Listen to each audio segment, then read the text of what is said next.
G'day guys, hope you're all well. Look, I wanted to go through and run the top 10 with you, talk about a few things and then show you again, the trade of the week, just to give you a bit of an update on how things are going and how I'm positioned with my portfolio based on what I've put out there through Market View, the community, live trading floor and VIP. So the guys and girls that have done the courses, that are logged in, that are watching, following, acting and basically taking responsibility for their outcomes in this market. I want to show you what I've been showing them and how you could be positioned as well if you're a part of it. So look, first of all, Bitcoin. Look, in all honesty, I'd thought that we might have seen a bit more of a fall by now. I saw this bearish candle here, broke the lows. I thought, okay, this might be the next leg down. Personally, I think we'll probably get to 3,000 at some point. I just have a feeling about that. Not that I'm acting upon my feeling.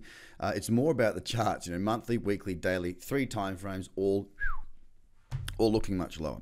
So from my point of view, it definitely looks good lower. Pulling back into here, sure, it just broke the high of that candle, but another bearish one here.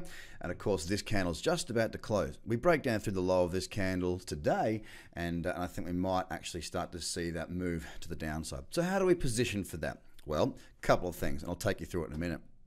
The thing is, right now, Ethereum and much of the market's looking very much the same. If you have a look at this, very sideways, yeah, very, very sideways, not tradable intraday, nor is Bitcoin, unless you're mad, unless you're a real scalper, and I don't trade that way, so it's really not my kettle of fish. But I'll take you through the top 10 real quick. Ethereum, very similar. EOS, not tradable, just in that range, 2 sideways. Cardano looks bearish. Stellar is bearish. IOTA looks bearish. Ripple looks bearish. Litecoin, hey, look, Litecoin's really the exception to the rule. It's still chipping along, moving higher. And the 4 hour, we can see here, higher low, higher high, pulling back. Not really tradable right now, but it is just sort of bucking the trend a wee bit there.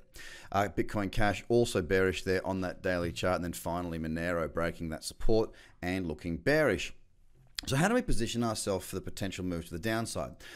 Well, the way that we've done it. The way that we've done it and talked about it in the community for a while now. One was to move a little bit of tether. So Bitcoin is my sort of 60% of my portfolio. Not so much anymore. I wanted to get some exposure away from Bitcoin. Because I didn't have a short, I did move some to tether.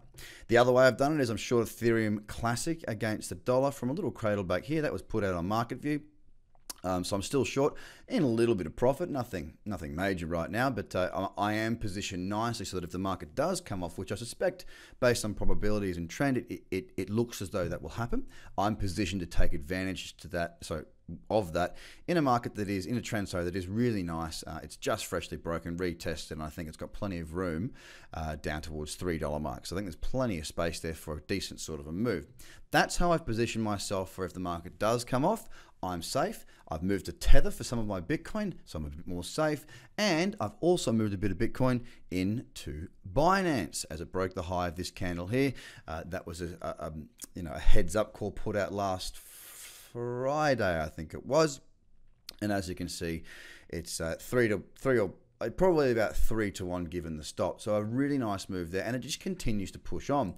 Potential for pullbacks into this old level and the 50% right there. It's really important to know what we're looking for. It's important to not just know what we're looking for, but to know what we're trying to achieve. And that's why I do the top 10 scans with you guys, and that's why I have the education, the community, and everything that I do. Because if you want to learn those skills, then you can too. There's no reason why you shouldn't be moving forward, even though the market is overly bearish at the moment, as we already know. There's opportunities to the downside to trade short. There's also opportunities to managing your portfolio by understanding trend direction. Now, I've managed to be able to capture some really great shorts. Back here, if you recall, it was Bitcoin Cash. Really good fall. Took a great hedge on that. Over here, in the last fall, got a really tight little stop on this. Able to short and do very, very well on a 17 to 1. Now, the reason I've moved to Tether was because I just didn't have any shorts around here, and I wanted to make sure that I didn't have too much exposure. So it's that as well. Learning how to manage your portfolio is just as important if you're an investor as well as trading. And you can bring them both together, and it does work remarkably well. Consider this. If we look at Binance, fundamentally, you might think it's a good fundamental play. I do. and I saw it pull back. It gave me the entry, so I've got fundamentals and the trading entry. It solidifies my purpose. It gives me a strong structured plan, and that's how I like to operate. So it's up to you as to what you do, but there's really no reason why you shouldn't be joining and working with us. For those that have, good stuff. For those that haven't, just sitting on the fence, just ask us the questions you need. Drop us an email to admin@tradercobb.com and we shall help you out. Have a great day. Bye for now.